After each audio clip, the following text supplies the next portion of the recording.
Business. Hey, and welcome back to the Sales Show. I'm your host, Maree Kirkpatrick.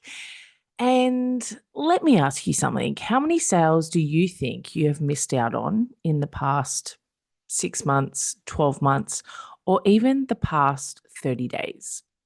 Not many people ask themselves this question, and I really want you to think about it.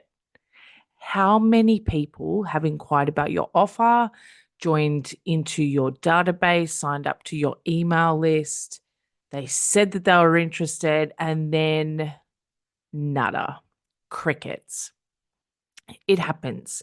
I've also seen people that will book a call, sound super keen, and then ghost you before making the payment, or they say yes, they're really interested. And when you send them the email to join or fill in the paperwork or anything along those lines, you just never hear back from them.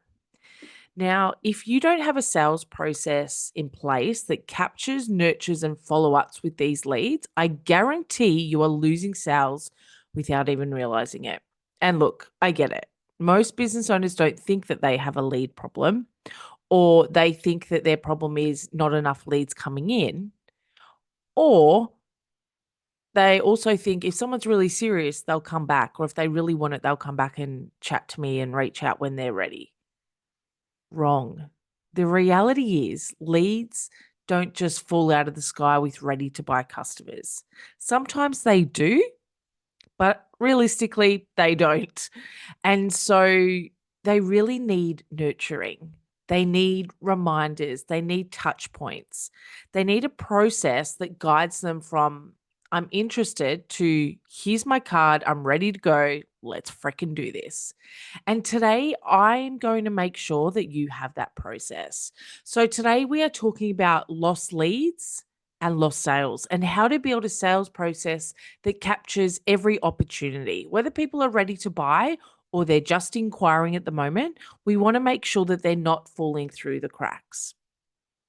So I'm going to break this episode up into 3 parts. The first is how do you actually know if you've got a lost lead problem? Because you may be listening to this thinking, well, yeah, maybe we've lost like 1 or 2, but is it really a problem? Because let's be real, there's probably lost leads that you do have and you haven't actually stopped and thought about it. So that's going to be part 1. The second part is going to be how we actually set up a process that catches every opportunity so that nothing slips through the cracks. And then the third part is what do we actually do when leads do go silent and how can we bring them back and re-engage them? This is going to be a game changer for your business. So stick with me and let's get into it. So, all right, let's get real for a moment. You might be listening thinking, Maree, I don't have a lost lead problem. People either buy or they don't. I'm not going to follow up. If people are my ideal client and they're ready to buy, they'll let me know. Or when they've got the money, they'll come back. And I hear you. I do hear you. And I know that for some business owners, that is a real story, keyword story, not reality, that is actually going through their head. But here's how to know for sure if you're letting sales slip through your fingers. Red flag number 1 is that you get inquiries or people are engaging with your social media or they're joining your database, but you're getting hardly any sales. So that conversion isn't necessarily happening. People are reaching out, they're asking you about your offers, they're inquiring, they're opting in for your lead magnets or your freebies or those value juicy things that you're putting out there. But for some reason, they're not pulling the trigger. That, my dear darling people, is called a lost lead. Or when people join our opt-in and then we don't follow up with them or we don't have any nurturing sequences that take them to that next step to help them move forward. Red flag number 2 is you get ghosted after sending through the pricing. Or if you're on a call and you do face-to-face conversations and you talk about the price and then people go, great, I'll have a look, send me something through and I'll get back to you.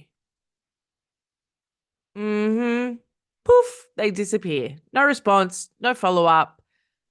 They may not return your calls. They may not return your emails. That is a huge red flag. And then number 3 is you have no idea who's in your pipeline and you have no idea where they are in the buying cycle.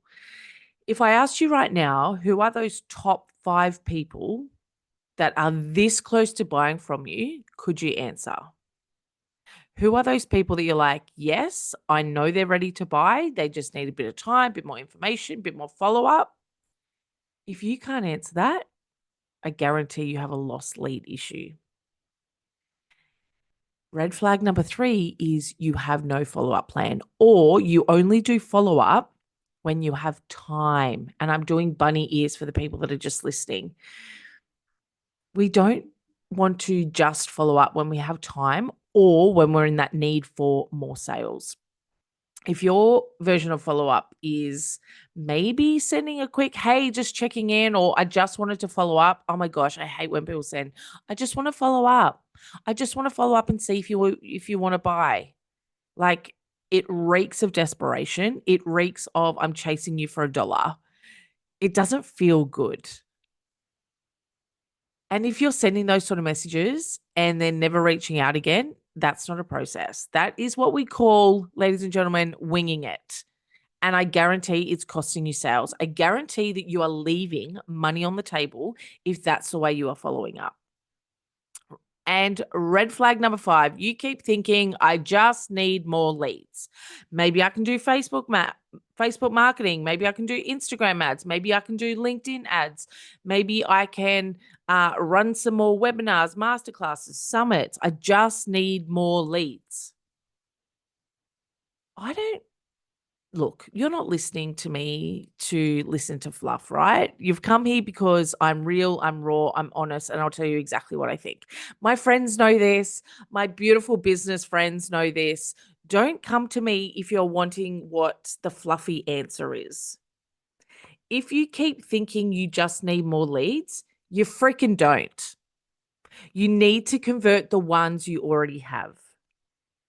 More leads won't solve the problem if you're losing ones that are coming in or you're not converting the inquiries that are coming in. Okay? I said it. I'm not even sorry I said it. Make sure that every single lead that comes into your business, you have a sales process that is high converting to ensure that we are turning them into clients. And if they're not ready to buy, then what are we doing to nurture them, connect with them, follow up with them so that they don't become a lost lead? Let me tell you a little story. One of my beautiful clients, when we first started working together, I did a full assessment on her business. And I said, show me your database. How many of these people have bought? How many have inquired? Where did they get to in that inquiry process? And so when we went back and looked at it, she had over 300 lost leads within, I think it was like 3 or 4 months. 100 leads a month that we didn't know where they were at. Now, I don't know about you, but I'm sure that if there were 300 leads sitting in my business that I wasn't doing anything with, that would be an absolute gold mine that I could go back and nurture and really dig in and understand, what do I need to do to get these people from A, inquiring, to B or Z, to purchasing from me, and for me being able to help them and serve them with the challenge that they came with when they originally touched base with my business. Because if someone has opted in for a lead magnet, or they have put through an inquiry form on your website, or they have started following you on social media, there's a reason why. Okay. And 99% of the time, it will be that they have the problem that you potentially can solve for them. They are just trying to decide whether you are the right person, whether you have the right offer and opportunity for them, and if they want to work with you. So we want to make sure that our sales process and our processes beyond that are really nailed so that we aren't losing leads throughout the process. going back to this client, once we actually mapped out her sales process and understanding where people come into her business, we could then track where people were falling off that sales process. Were they entering an inquiry and then we'd send them through an email for more information and then they wouldn't answer? Or would they not get back to us once we've presented prices? Or like, where in that process are people falling off? Because once we've tracked it, we can then fine tune it and we can plug the holes that are currently in that process so that we lose less leads or ideally no leads at all. Okay. So I want to make sure that you understand it's not just about getting more leads, it's about making sure that we are nurturing and looking after the leads that we already have and our future ones. I say this a lot in a lot of my marketing and when I talk to a lot of people, it's not just about turning on a tap to get more leads if we have holes in our sales process bucket. It can be a really, really expensive and exhausting way to do business. Okay, so if you're going to turn on Facebook ads, if you're going to turn on Instagram ads, if you're going to increase your social media, if you're going to create more content, make sure that you have all your sales process holes and your bucket secure so that we can catch them and nurture them through to become paying clients. Now, that leads me on to how do we actually set up that sales process to prevent those lost leads? Now that we know that we have called out the problem, let's fix it. A great sales process consists of a few things. We need to understand how we're capturing those leads. We need to understand how people move through the leads. And we need to understand what is that sales process that allows our clients to make a really good buying decision. If you are thinking, well, that's great, Maree. A, I don't know what a sales process is. I've never heard about it. Or B, you don't know whether your sales process is right. You can go to mareekirkpatrick.com/7, the number steps. And I have a free opt-in there for you that will walk you through what are those 7 steps. But I want you to think about first, where are your leads going into? So that means that we need to have a CRM or a database or even a simple spreadsheet that we know where our clients are coming into. So you can have options like Google Sheets, you can have Trello, you can have Asana, you can have a CRM like Dubsado, which is what I use, or HubSpot, which I've looked at in the past. Like, there's plenty of CRMs out there. It doesn't have to be really expensive. It doesn't have to be some whiz bang thing. And on a side note, if you're looking at CRMs, don't try and find a CRM and then plug your process in. Map out your process and then work the CRM around your process, because a lot of CRMs aren't built by sales professionals. They are built by IT or marketing specialists. We want to make sure that we are actually converting people in our database. So sales process first and then build the CRM around it. And you need to have things trackable like name, contact information, where they came from, where are you getting your leads? When I ask people this within their business, they'll be like, oh, I think it's from social media. I think is not a strategy. It is not clear data that we can track. We want to know where people are coming from. And the reason why is because if you are getting a whole heap of clients from Facebook, then we turn up your Facebook. If you are getting a whole heap of clients from network marketing, then we go to more network marketing events, right? We want to make sure that where our leads are coming from is actually where we are putting our focus. We also then want to look at their date of first contact. When did they come into our business? Any notes about following up, what sort of information they have received, what emails they have received, where they're at in their sales process, as well as their response and status and things like that.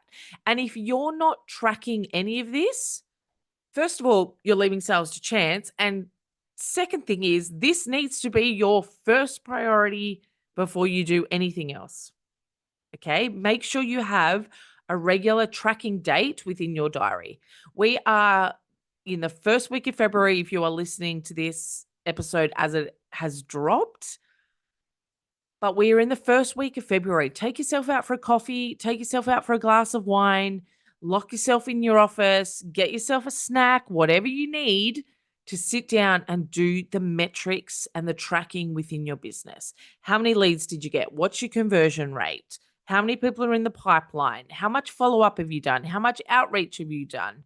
What sort of sales have you made? So a lot of people go, I've done my tracking because I've just determined how much money has come into my business. No, that is just one tiny piece of the element of tracking.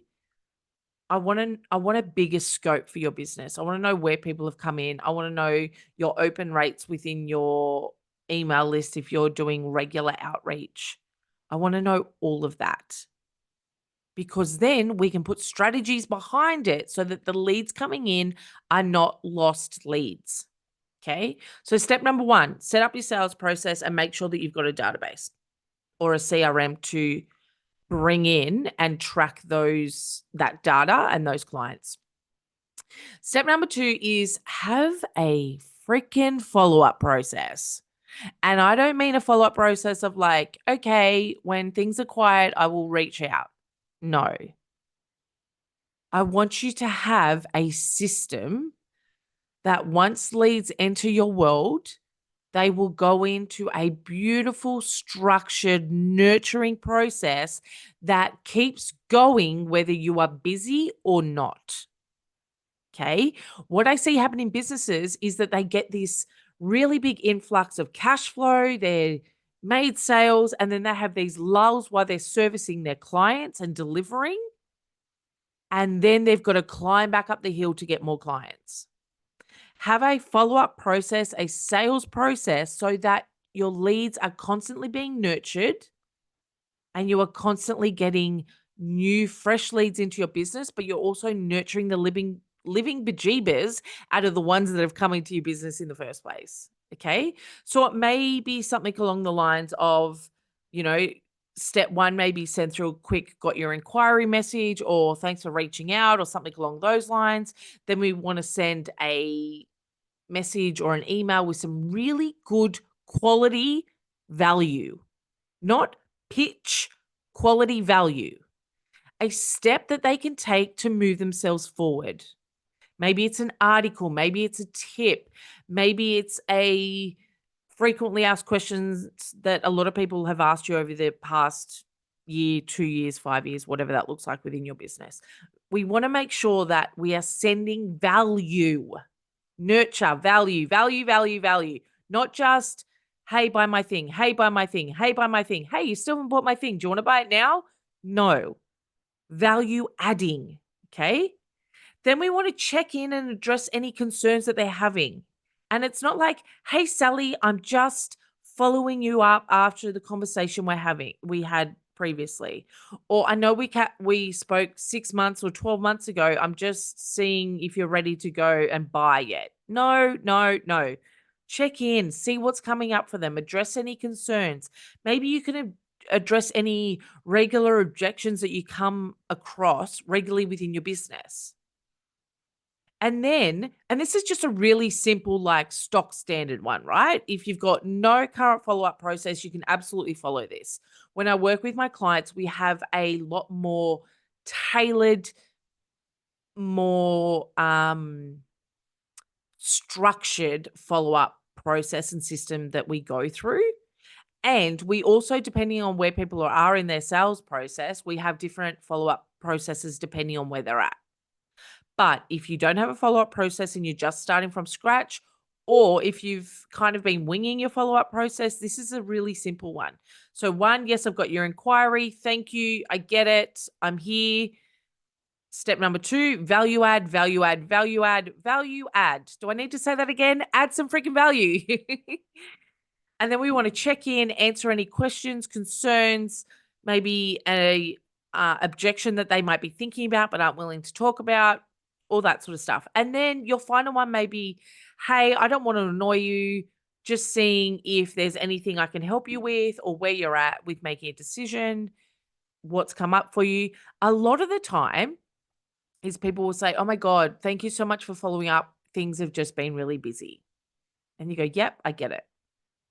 But sometimes a story that we have in our head as business owners is, I don't want to annoy people. I don't want to be pushy. I don't want to have to hustle. I don't want to have to chase people down. No, it's not about that. It's about following up. It's about nurturing. And don't just stop at one follow up. 80% of sales that haven't closed within the first week will happen after the fifth follow up. Fifth, you've got to keep in contact with someone 5 times potentially for them to move forward with you. And so if you don't have a follow-up process, I can guarantee you have lost leads within your business. Okay. Step number 3 is I want you to automate what you can. And when I say automate, I'm not saying generic, robotic, disconnected emails or disconnected processes. I want you to think nurture. I want you to think connection. I want you to think about your ideal client and everything that you create, whether you're sending an email, whether you're sending a message, whether you are automating it or not. I want you to think connection. Okay. So you can automate those email sequences to nurture your leads. You can automate stages within your follow-up process. So you can get people to go down a different avenue if they have clicked and looked at your proposals or they have jumped on a call with you. That may be a different follow-up process. There's plenty of things that you can do. But my key point here is I want you to automate what you can. The reason why we want to automate is because when you are busy servicing clients or when you are in your busy periods or when sometimes you may just want to take a break, right? We want to automate that constant nurturing process so it doesn't always rely on us to think about it. We want to take off that mental load. Okay, you can even have saved responses for common questions like when would we get started? Or how does it work if I want to do X, Y, and Z? You can also just have an automation that sets reminders so you never forget to follow up. So I will have a regular touch base in my diary that follows people up and be like, okay, who am I connecting with this week, this day, this month, whatever that looks like, so that I remember to follow people up. Time is money. Automation keeps things moving while we're also generating more money. Okay. We want to make business as easy as possible. Not robotic, easy and connected. You are safe to have an easy business that works for you. I promise you that. It has taken me a little while to realize that, but it is okay for it to be easy. And step number 4, speaking of easy, is to make it easy for people to say yes. Okay? If your buying process is complicated, you will lose people. Make it stupidly simple so that it is so crystal clear how people can work with you, how they can buy off you, when they can buy off you. If you are opening doors to a certain program at a certain time, that is okay. However, don't have nothing else for them to buy in the meantime because A, not good for your cash flow, and B, they will go looking for someone else that can solve their problem then and there. Humans aren't very patient. Okay? So make it easy for people to say yes and for people to be able to work with you. So things you can do, really clear pricing, not overwhelming pricing, really clear pricing, not too many options, not too complicated. Give them what they need, package it up and give them the price. Second thing that you can think about when making it easy to say yes is easy payment links. Easy for people to shut up and give you money. Right? I don't know how many websites I've gone on and be like, how do I freaking buy this thing? This is so annoying. And then I go, too hard. I'll do it later. Make it really easy for people to give you money. And following on from that, we want to make sure it's a really simple checkout process. Okay. The less friction, the more sales. Okay. Step number 5, Keep engaging. Don't just think, well, they weren't my ideal client. They weren't ready to buy, so they'll come back to me later. Not everyone will buy right away. And we don't want everyone to buy right away. We think we do, but that's a scarcity mentality. We think we want people to buy right away. But we know that humans aren't always ready all at the same time. It doesn't mean that they won't buy ever. We just need to keep them in our world. We need to keep moving them forward, keep engaging, even if they don't buy now. And ways you can do that: invite them to your email list, keep them engaged on social media, check in every few months, see what they are missing. Is it that the product or the service that you have offered them isn't right for them and they need another option? They need to know that there's other ways to work with you. For example, I get inquiries that come in and say, oh my God, Maree, please don't put me in another course, another membership. I'm not interested. I just want someone to say, this is what you need to do. Let's get it done. Hard, fast, dirty, I'm ready, right? But if all I'm promoting to people is about courses and memberships and more one-to-many, and this person's there going, I just want to get it done hard and fast. I don't want to be in another course. I don't want to have to think about going and watching 50 billion masterclasses. That's not right for everyone. Okay, so keep checking in, keep offering different solutions based on that same challenge that they're having. And guess what? People circle back. And when they do, they want to remember you. They want to remember what you've said. I've had people come back to me 2 or 3 years later. Hey, Maree, I saw you speak at this, or you did a training for this company. I've now moved and I want to work with you because I'm working by myself now. I've started my own business. Keep engaging people. You just never know where they're at. You never know what's happening for them. You never know who knows who in the zoo. Just keep circling back. Keep engaged.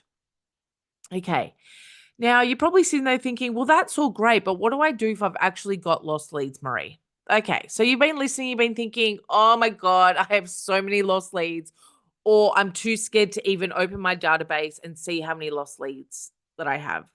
Well, here's what I want you to do today, right? Today, set aside an hour, half an hour to just focus on your lost leads. Step 1, pull up your old DMs, emails, messages, any engagement that you've had into your business. Find people who have expressed interest but never bought. The people that you've jumped on calls with, the people that you've had email conversations with. Get them all out. Let's get all the skeletons Thank you so out much of the for closet, listening to this and let's episode of The see Sales who Show. we have. If you loved it, feel free to share it on Step number Instagram 2 and tag is me at send Maree a friendly Kirkpatrick so message. I can personally say that can be a thank you. text message, that can be If a you WhatsApp really want to message, show me that can some be a extra DM. love, I would love you to can invite even you go to leave old a school review and on pick up Apple the phone and call Podcasts. people, or you can If even you send have an any questions, feel free to hey, reach I've out been via thinking email about you. at What's been happening? Where are you at? podcast@mareekirkpatrick.com. No pressure If at you would all. like to find I'd love out to more know if you're still needing or help how with you your can sales work and with me, head over marketing. to Just checking mareekirkpatrick.com. in.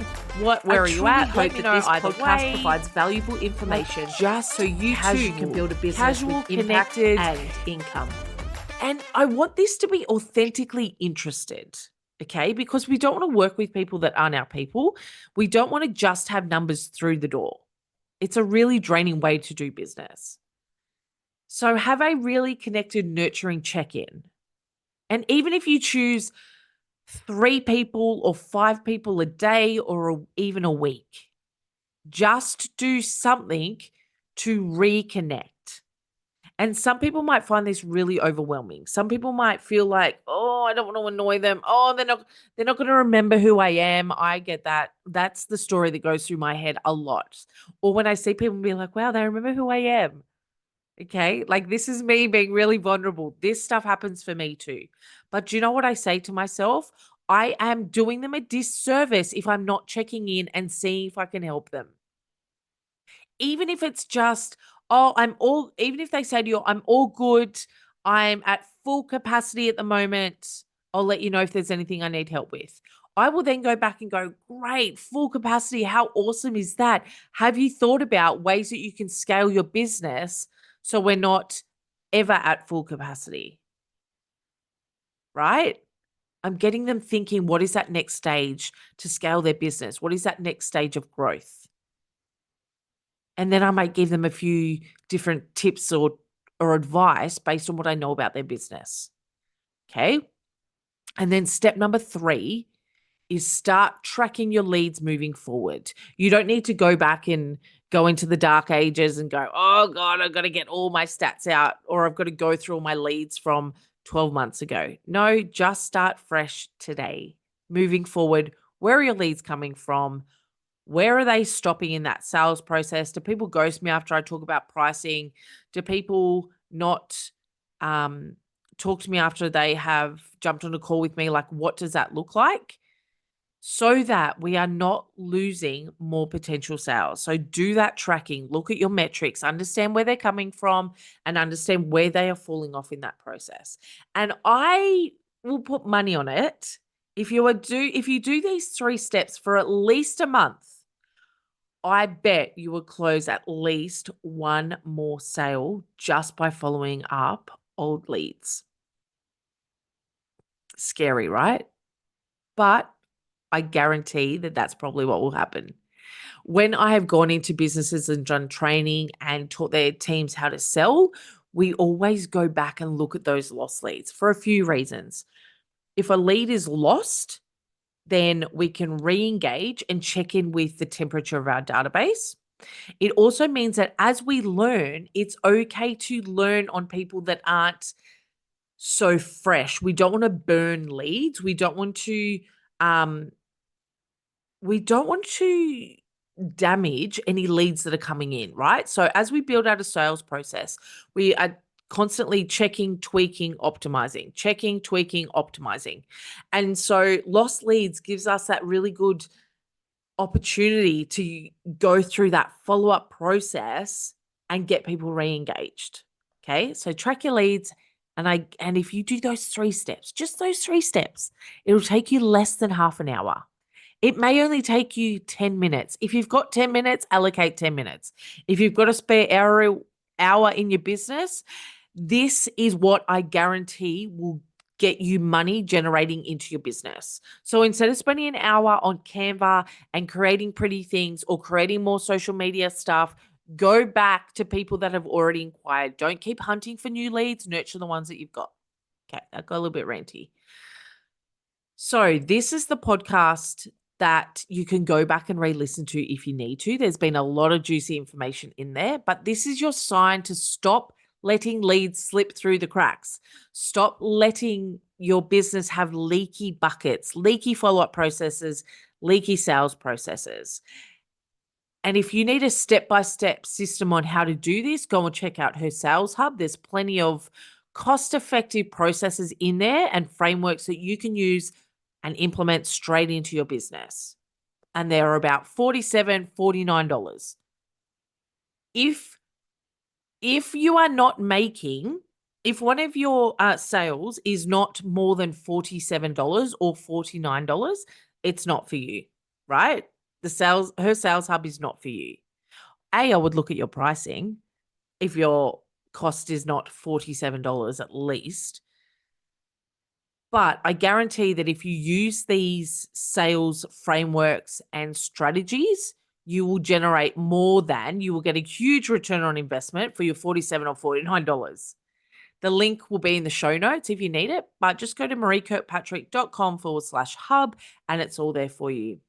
I would love you to screenshot this episode and tag me at Maree Kirkpatrick and tell me your biggest takeaway or what you're going to be doing to reduce your lost leads. Now go generate more sales, and I will see you in the next episode.